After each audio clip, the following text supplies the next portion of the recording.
What's going on, people? Welcome to United View. Good evening. Welcome to your 6 p.m. show. Hope everyone's having a good day. Weather's been all right here in England, actually. So if you've been enjoying a little bit of sunshine, big up to you. If you are across the pond or you're somewhere else in the world that's always hot, then I'm just jealous of you. But smash a like on the video, subscribe if you are new. Big up to Owen coming through. We got quite a bit to talk about. Short, little sharp video for you guys, really punchy, really quick and to the point, because we need a little bit of positivity, but we need to discuss whether this is positive. Is it imminent? Is it going on? How is the perception of this and what's the context? Jong deal closed. We're going to talk about that.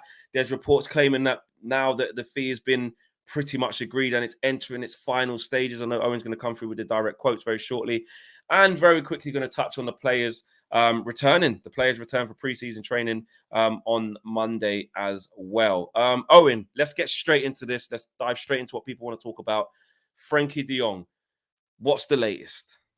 Yes, the saga, maybe, just maybe, is, I don't want to say reach a conclusion, but I would say, you're not going to get the reference, but we're in the end game now. It feels like we're in the end game. That's an Avengers reference. I was going to say Avengers Endgame. That's the name of the film. Yeah, but in Infinity, we don't have time for that. We don't have time for that. I'm not even going to get to it. I'm going to get straight in. You go short and sharp, and I've gone straight down the rabbit hole into something that's going to take ages. So we're not even going to go there. Exactly. Okay. Reports coming out of Spain from Dario Sport. Exactly. Reports going out of Spain from Dario Sport are saying that Frankie de Jong to Manchester United is very close. You would say, well, we've heard that a million times. But negotiations have advanced in a very positive way in the last few hours at the time of this video. It will be around 80 million euros as a fixed amount when we're talking about the transfer fee. United believe everything can be finalized before June 30. Thoughts? I love the way you did that. I love it. It's so smooth. Hopefully people in the comments, if you're watching and you realize what Owen just did, just put it in the comments. Just put it. I want to see. I tell you what, I am a pro broadcaster. Okay, that's brilliant. My thoughts. I think we're near the end, and the reason why I'm saying that is a couple of reasons. One, I think when you get a couple of outlets, because a couple of big outlets that are based obviously abroad first, then it trickles through to domestic and it builds. You usually get a good sense when a few big journalists or big outlets start saying the same thing. We're not quite there yet as it stands. You know, as we're doing this, we're not quite there. I think that's important. That's why we can't jump on this. And I'll be honest, I think I've already admitted this. When this deal gets announced, still an if though, isn't it? Don't want to be on here saying that it's a when, but it's got to be a when. If we don't get, I don't know. If we don't get this kid, when? All right, do you know what? We'll all go down together. Yeah, we'll all go down together. Of course. When this deal gets announced, I've already said like the fun's been sucked out of it. It really has. But at the same time, if you do get the confirmation from, we're still waiting for the more. I need more than this to really say, oh, finally it's done. Can we just hurry up and get some more now? I'm not quite there yet. I'm still a bit skeptical about this, but I do think it's entering into the end game. The terminology and the language is changing a little bit. You know, all we've heard solidly since we were linked to him, really, it picked up momentum in the first 2 weeks and then it went boom, stalemate. After that first bid went in, it was 11 million apart, 12 million apart. And it's been that ever since. This is the first time a big kind of outlet has come to the forefront and stuck their neck on the line to say end game, like you're saying, or final stages, final stretch, whatever you want to call it. So I think that, and also there's a little bit in me that's like, I remember saying on Tuesday that I said by next Tuesday, my gut feeling was, because you couldn't hold it to me, it was just my opinion, my gut feeling that we would have fee agreed, you know, just final little sprinkles. I didn't say he'll be a United player. I'm pretty sure I said fee agreed. Yeah. And all but signed. So for me, I feel like it's positive news. It is, but we're still just so fed up, you know, on a day where, you know, I think we're getting, was it Tom Keane, the solicitor? Michael Keane's brother. He's got Declan Rice's phone number. Declan Rice's phone. Like, you're just hearing all the crap, you know. The domestic journalists are trying to bring something to the table. We need a box-to-box. Simon Peach says box-to-box midfielder. We need to sell a centre-back. There's not really much to grab onto apart from stuff that we already know. So I'm trying to grab onto this. but I'm still a bit skeptical. But I think we are entering into the final stages, is my opinion. Yeah, and just to continue from that report as well, because obviously lots of people have been talking about Frankie de Jong, his sort of viewpoint on leaving Barca, going to United. Is he convinced? Isn't he convinced? Why has he been quiet? Why has he been non-committal? And the report essentially says that Frankie de Jong wanted there to be an understanding between Manchester United and Barcelona before taking the next step. He basically had held his hands up and said, actually, you know what? Figure it out first, agree stuff first, then I'll see where I am. I'm not going to force a deal through because ultimately I don't really want to leave. But if you come to me and say a deal has been agreed, then fine, that's fine.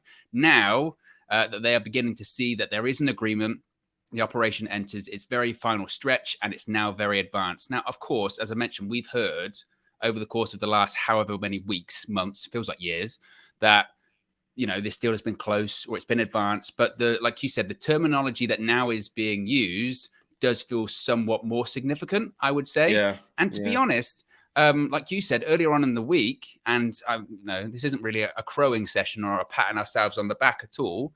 But you said Tuesday. My feeling was Sunday, tomorrow, that by the end of tomorrow, it would be a case of, like you said, it's not he's a United player, but we would start hearing that the fees agreed, it's very close. And to be honest, that only came from after really hearing what Semra Hunter was saying the other day when she was saying, look, that June 30 deadline is really real.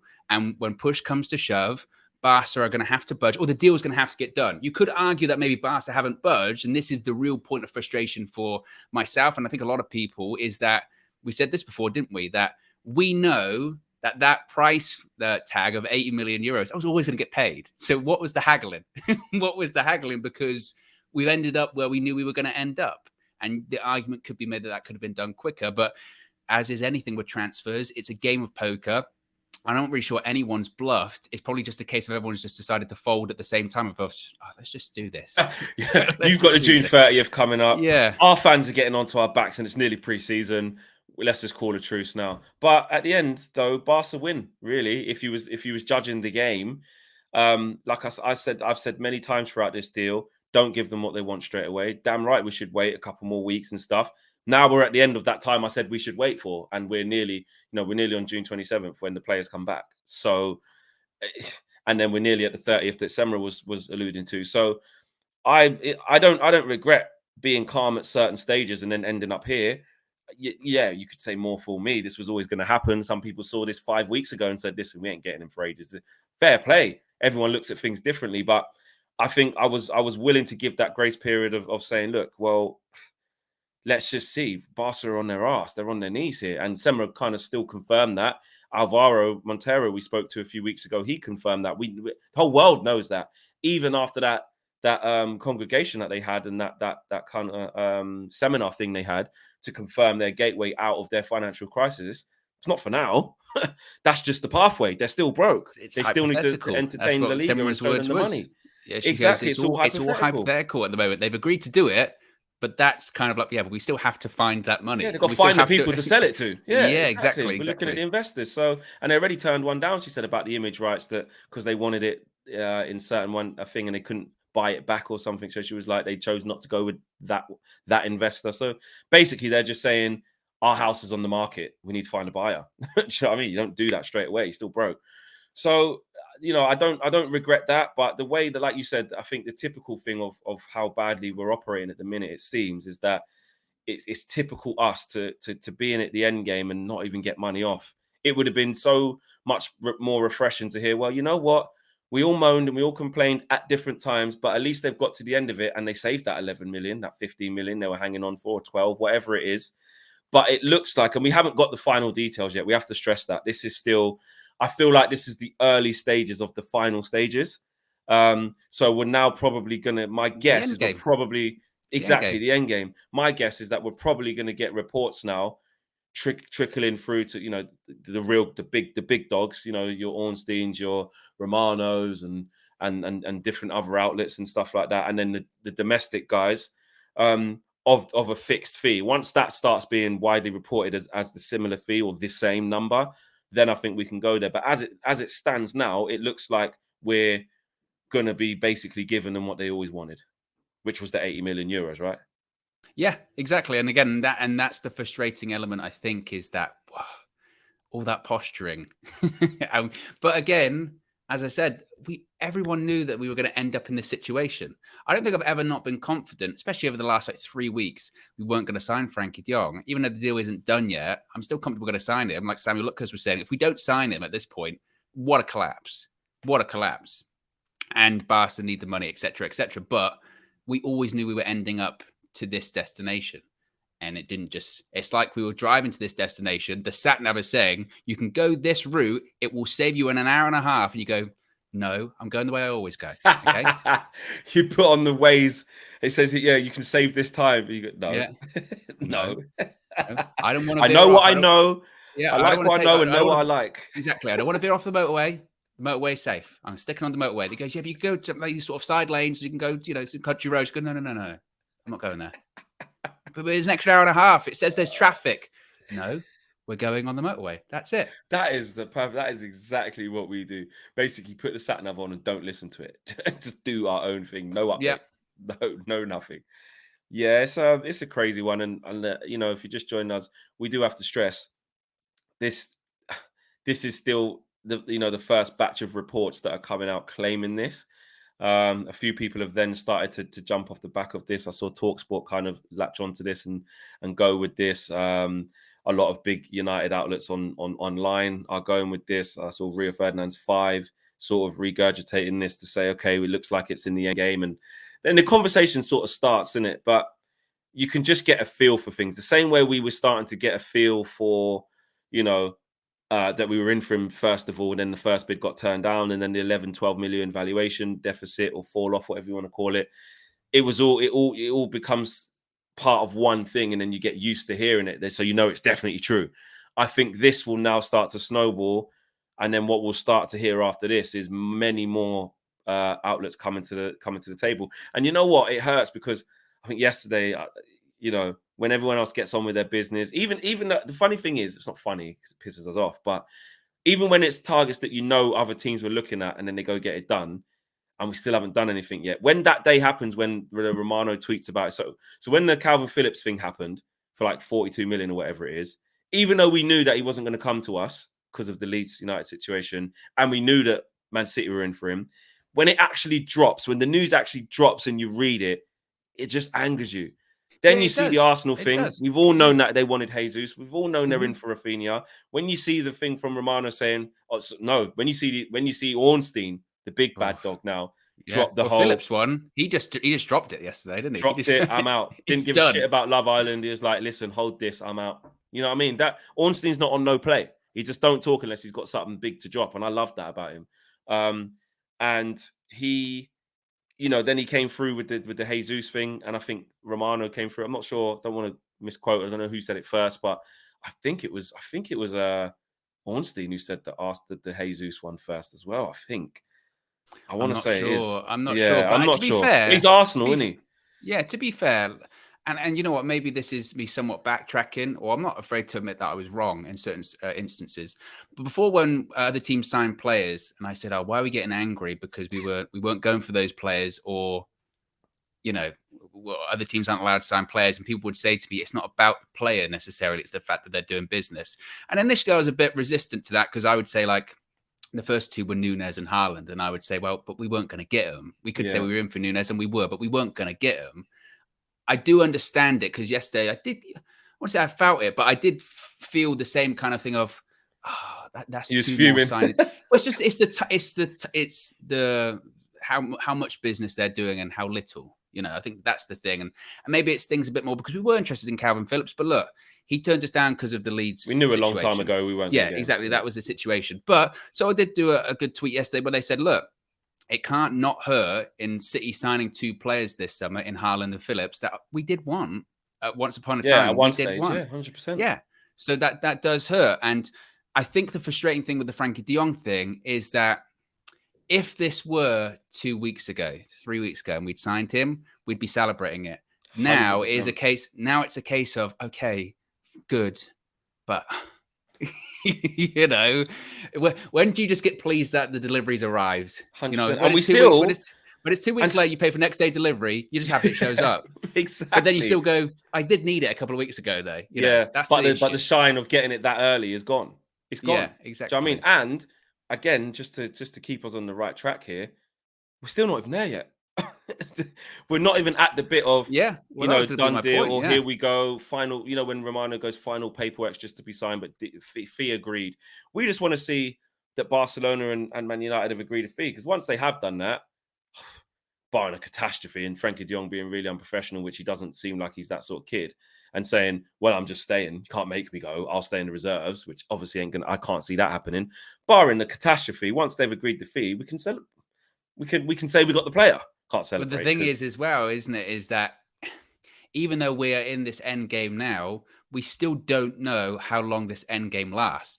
We might have everything agreed and exactly. paperwork signed by the Oh. 30th, and for all intents and purposes, he might be a United player by the 30th. That doesn't mean it doesn't get announced for like 2 weeks. That could absolutely be Well, a then it thing. might play into the new kit thing. Do you know what I Yeah, mean? Then or the it actually tour, might, or or the tour or whatever. that's Yeah, that's the thing. Or the players coming back. Of course, that's Monday. Some people are already back already, but the international group of players, it's the following week.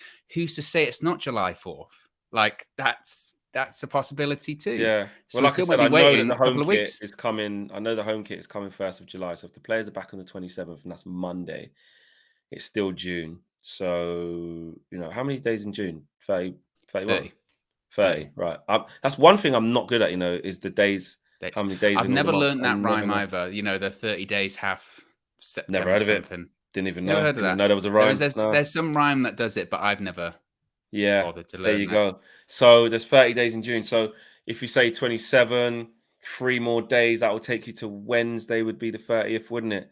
Then you're getting into first week of July I from think it's Wednesday thir- onwards. I think it's Thursday's the 30th, I think. Sorry, Thursday the 30th. Then so that's the back end of the week. The first week in July would probably come into the following Monday. Do you know what I mean? That's just me, guesstimating at what could happen. But I've said it many times. I just feel like this deal, it's just not fun anymore. It just isn't. And that's a shame. That's a real shame, because when it does get announced, we obviously will cover it then when it actually really is official, where we can actually go, do you know what? We've got this player. Let's actually reflect on actually how good he is, because we really need him. We've not managed to even get there and appreciate just how good he is. It's been a mismatch of fan opinion and people kind of different opinion in whether we should even have waited this long for this kid, because we're taking for face value. He said he's at the biggest club in Europe. He doesn't want to come. Why are we begging him? What, we look like idiots, versus pay the money. Why have we still not got him yet? Away from all of that is how good the guy is. I was Do going to you know what say I that's the mean? thing as well. The pressure now, forget about the fee, just the longevity of the deal. Once he's in through the door, if say he starts the season quite slowly and he doesn't Yeah, necessarily play well, people be going, typical Man United. you know what I mean? People Like Sancho, isn't it? the pressure then becomes, I tell you what, he better be good.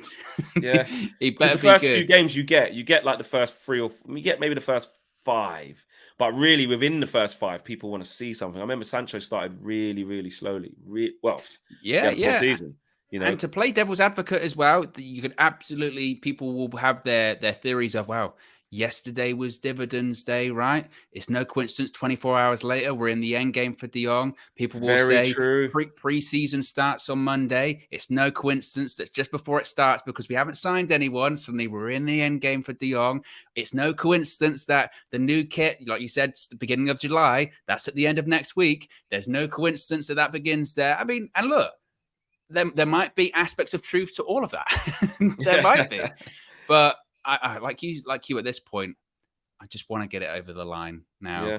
I could Yeah. care less about conspiracy theories. I could care less about timing and PR, anything like that. Yeah. I'm Just get just the guy. happy that the player would be signed, and he's not yet. 100%. So, Yeah. Yeah. let's just get it I think done. you make a wicked point there, though. A lot of people are very aware of sort of the spin that can be made. Some things are definitely spin, or definitely an attempt to change the narrative online because it's bad. That's the job of the social media team at the club. That's the job of the PR team, to give the club good PR. That's the job. So if it is negative and all the fans are down and that's trending, there's going to be more protests before the Rayo Vallecano game. If all that's trending, what do you Hey, do? it's really close. It's really close. drop, Just wait a couple drop of this, days. drop that, and that's what I think. And I think a lot of people are wise to that and won't fall for it. You know, So again, like you said, yes, we want the player, and the club seems to be working really hard to get the player, and we're in the end game. But it's been such a poor start to the transfer window that we're not going to get the ball pulls over our eyes as fans. Really are. I think that's quite, and I think that's quite reasonable. I don't think that's over the top. I don't think that's knee jerk and stuff like that. I know we all arrived at this point in different times and express it in different ways, but the general consensus of feeling very underwhelmed, while Arsenal have signed us, have signed Vieira, are looking like they're going to get a Jesus over the line within the next week. Rafinha working on, they've got Phillips and Haaland. City have. Liverpool have moved. You're looking at Chelsea talking to Raheem Sterling now, and there's movement there. Lukaku's out the way, and that's a big chunk of that. You're seeing other teams just active. I think it's perfectly reasonable for us to feel like this and not kind of fall for any sort of PR stuff. Yeah. And also as well, it doesn't change from my original point way back before the window even opened, in that I still believe the window should and will be judged once it's closed, because there is still, and I know it's not the popular thing to say, but there is still business to do, and we will still do business. But if this were an exam paper or something like this, and you're a third of the way, shall we say, through it, you've got to tell you what those first few questions. Yeah, you're saying you need a strong middle and an end. Yeah, I need some good questions to come up now. You know what I mean? Yeah, I've been in plenty of exams by my time where you literally that I'm thinking, fuck, I'm in big trouble here. I need some good. Where's the shit I revised? Where's this? Exactly. Exactly. And I think what will be interesting, before we move on from Frenkie de Jong quickly, before we wrap up there, I think what is interesting to see is to call the bluff on to see if there's a domino effect. Because okay, let's see if you really are serious in terms of, we were just really wanted to secure that budget for Ten Hag because that was the number one priority. We've got other things bubbling. We are working on deals because we're doing things right. So that means, by that logic and that sentiment, that means that as soon as Frenkie de Jong's announced, within the next few days / a week, there should be that domino effect. We should be hearing stuff accelerate. And I think we can all hold our breaths of what the answer is going to be on that. But let's see. Let's see what happens after Frenkie de Jong. But like we said, we ain't even got him yet. So the first domino hasn't even fallen. Exactly. So yeah, smash a like on the video, subscribe if you're new. That's the latest on the Frenkie de Jong situation. Let us know how you feel about it. Let us know if you're bothered. Let us know if you don't even care until you literally see him holding up the shirt. There's a lot of different opinion on there. And let us know if you're quite relaxed. Let us know if you're a Marcel out there who's feeling quite very, very calm about this. Unless you bring up De Gea. Unless you bring up the head and you see a different side. So let us know on that. And just really, really quickly, preseason begins Monday. Ten Hag back tomorrow, obviously, because the players are back on Monday. What we got on that, Owen, to finish off? Yeah, so Simon Stone has said that Erik ten Hag, as you mentioned, is due to be at Manchester United tomorrow as he prepares for, I guess, effectively his first official day of work, even though he was working not officially, I guess. But some of the Manchester United players, this comes from Samuel Luckhurst, have actually reported at Carrington for pre-season medicals today, ahead of the start of pre-season training on Monday. So all of the players are going to be back on Monday. But the majority of the June international players, so people like Ronaldo, Bruno, etc., they're not scheduled to be back training until July 4, so the following Monday. But people that are scheduled to be at Carrington on Monday are the likes of David De Gea, Dean Henderson, for how long, Aaron Wan-Bissaka, Lindelof, Bailly, Jones, William Shaw, Donny, Ahmad, Sancho, Martial, and Rashford. They're all expected to be back at Carrington tomorrow. It's largely symbolic, to be honest, isn't it, really? Because it's the first day of pre-season. And I think people do look for that correlation between signings, between movement, and the beginning officially of pre-season. But look, it is a big day tomorrow, I guess. And I'm sure the pictures will be out there of Monday, rather, of Eric on the training ground and the players doing all that kind of stuff. I think what it symbolizes, and again, it's tough. Again, this is what's so annoying, because we should, as fans, be quite excited for that. Because really what it is this is it. This is the first time he's actually going to be with the players, trying to get his principles going. Obviously, first session, it's light and get him in, have a conversation, introduce yourself, all of that jazz. I'm not saying it's going to be all tactics and stuff, but this is where it starts. But we can't, as fans, get to that part yet of going, oh, you know what, that's really exciting there. Ten Hag's going to be with Sancho and working on him with Rashford. Yeah, that's really good. Because we're annoyed that he hasn't got even more players there. New players. I know the players who need to be rested because they were on international duty. That's fine, but we're still stuck in saying, well, he's arriving there probably annoyed that he hasn't got Frankie de Jong, that he hasn't got this player, that he hasn't got that. I'm not saying that's definitely how he's going to be, but the feeling that we have as fans is that, okay, the players are there on Monday, but we're kind of forgetting, or the lack of activity, or the inactivity that we've had takes away from what should actually be a decent day where we go, do you know what? The players are there, you know, or so coming on Monday, these players come back. And you know what? It's good. I can't wait to see what Sancho does under him. And Rashford, you need to pull your finger out, this, that, and the other. We're just not there yet because we're still trying to get these deals over the line. So, but it is a big day. You know, it's big for Ten Hag. This is it. The guy's starting officially now. This is what we wanted. You know, away from all the melee, it's like we were really excited. We got Ten Hag and all the reasons why he's an amazing coach, and you know why he's going to do well for us, and why most people wanted Eric Ten Hag. Then it quickly went away from that because we like I said, the transfer window has been poor, and then we forget that actually this is a manager that we all really wanted. I speak for most of the fan base. I think the general consensus was everybody wanted Eric Ten Hag within reason. So we're kind of at the point where we need to remember that. But it was hard because we don't feel like celebrating that now because we already feel like he's been let down. I guess you would also hope as well, looking at it from maybe a more positive stance, that because he's officially with the players, certain big decisions will be a lot closer to being made now. So people like, mentioned Wan-Bissaka, Bailly, Jones, people that are like, oh, Eric Ten Hag's going to have a look at him, Martial. Hopefully in the next week or so, he would have made his mind up. Captaincy as well. Now that he's officially meeting the players, talking to the players, hopefully those decisions are a lot closer, because the sort of pushback to them previously has been, well, he hasn't met the players yet. We hasn't really spoken to him. We hasn't had that one-on-one meeting. Those meetings happen now. They happen over the course of the next week or so. So those bigger decisions that we're looking for, I would hope, start to happen relatively quickly. Do I think we're going to get an announcement about the captaincy in the next week or so? No. But you would hope that those discussions happen very soon. And people like Wan-Bissaka, people like Bailly, like Jones, people like, you know, you can go on and on, Martial, are those people that are a bit like, they should probably go this summer, but maybe Ten Hag's going to have a look at them. Hopefully he makes a decision soon. And to be fair, he's got to, because he's only got so long left in the transfer window. So hopefully that happens soon. Yeah, 100%. Exactly. There you have it. Short, sharp, guys. You know, early evening settings here on United View. Hope you guys have enjoyed it. Remember, you can join the members club. The link is in the video description below. So if you haven't joined the members club and you would like to, please feel free to do that. And smash a like on the video, subscribe if you are new. That's your latest Manchester United news. We'll have to wait and see. Okay, the game goes on. The game goes on. Join us tomorrow for the full view as well. That's going to be very, very interesting. Good full view lined up for you guys tomorrow. And yeah, we'll see you then. Take care. Hope you enjoyed the video. Peace.